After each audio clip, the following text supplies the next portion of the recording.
কিছুক্ষণ আগে আমরা সরকারের তরফ থেকে একটি প্রেস বিবৃতি পেলাম। প্রেস বিবৃতিতে মাননীয় স্বাস্থ্য প্রতিমন্ত্রী চন্দ্রিমা ভট্টাচার্যের বলা কিছু কথা আমাদের কাছে অত্যন্ত বেদনাদায়ক।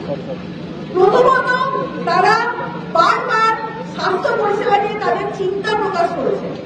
আমরা আগেও বলেছি, এখনো বলছি যে 93,000 জন ডাক্তারের মধ্যে এই রাজ্যে জুনিয়র ডাক্তারদের সংখ্যা মাত্র 7,500। সর্বমোট 245টি সরকারি হাসপাতালের মধ্যে মেডিকেল কলেজ যেখানে জুনিয়র ডাক্তাররা কর্মরত, সেটির সংখ্যা মাত্র 26টি। এই পরিসংখ্যান প্রমাণ করে যে জুনিয়র ডাক্তারদের কর্মবিরতিতে যদি রাজ্যের স্বাস্থ্য পরিষেবা ভেঙে পড়ে, তাহলে তার দায় জুনিয়র ডাক্তারদের নয়, বরং স্বাস্থ্য দপ্তর তথা রাজ্য সরকারের। কেন এত বেহাল স্বাস্থ্য পরিষেবার হাল রাজ্যে থাকবে যে জুনিয়র ডাক্তাররা কর্মবিরতি করলেই সেটি ভেঙে যাবে?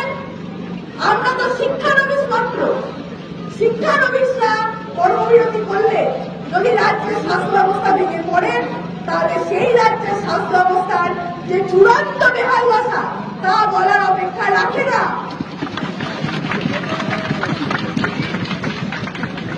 মহামান্য সুপ্রিম কোর্টের আদেশনামা যদি আমরা দেখি, তাহলে দেখতে পাই যে 9 তারিখে মহামান্য সুপ্রিম কোর্ট বলেছে, the state of the West Bengal must take necessary steps to create a confidence in the doctors that their concerns in regard to their security and safety are being duly attended to. কিন্তু আমরা এখনো অব্দি তার বাস্তবায়নে সরকারের তরফ থেকে কোনো সদর্থক ভূমিকা দেখতে পাইনি। মাননীয় স্বাস্থ্য প্রতিমন্ত্রী বলেছেন, সুরক্ষার দাবি নাকি আমাদের মূল দাবি, কিন্তু আমরা স্পষ্টভাবে জানিয়ে দিতে চাই যে সুরক্ষা দাবির পাশাপাশি এই নারকীয় ঘটনার প্রতিবাদে বিগত 32 দিন ধরে রাজ্য তথা দেশ জুড়ে চলা এই গণ আন্দোলনের মূল দাবি বিচার এবং বিচারের পথে যারা বাধা হয়ে দাঁড়াচ্ছেন তাদের অপসারণ এবং উপযুক্ত তদন্তের আওতায় আনা। কিন্তু এই দাবিগুলোকে লক্ষ্য করে একমাত্র সুরক্ষার দাবিকে আলোচনার একমাত্র বিষয় হিসেবে উপস্থাপন করতে চাওয়া আসলে এই গণ আন্দোলনকে অশ্রদ্ধা করা। স্বাস্থ্য প্রতিমন্ত্রী বলেছেন, খোলা মনে আলোচনা করতে চান, যেখানে কোন রকম শর্তের জায়গা নেই। আমরাও খোলা মনে আলোচনা করতে চেয়েছিলাম এবং এখনো চাই।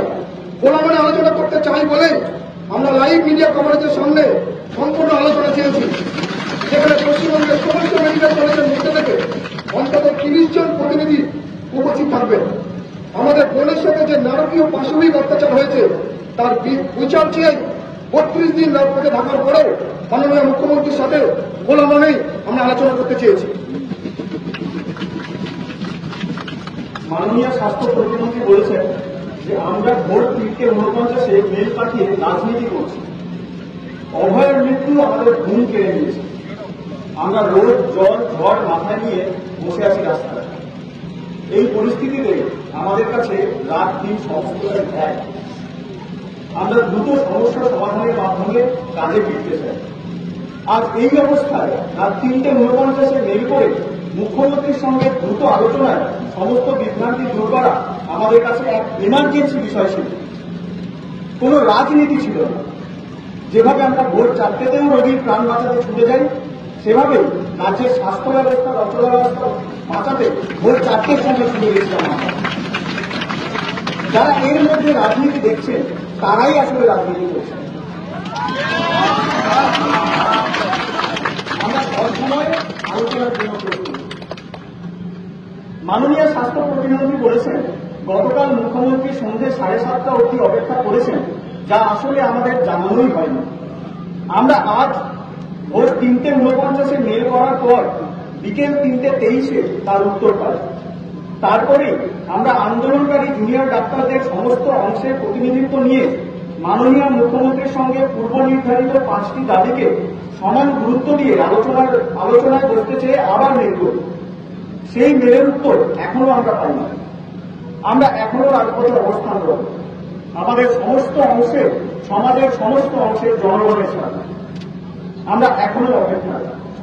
স্বাস্থ্য প্রতিমন্ত্রী, আপনারা নবান্নের এসি ঘরে বসে হতাশ, আমরাও রাজপথে বসে হতাশ।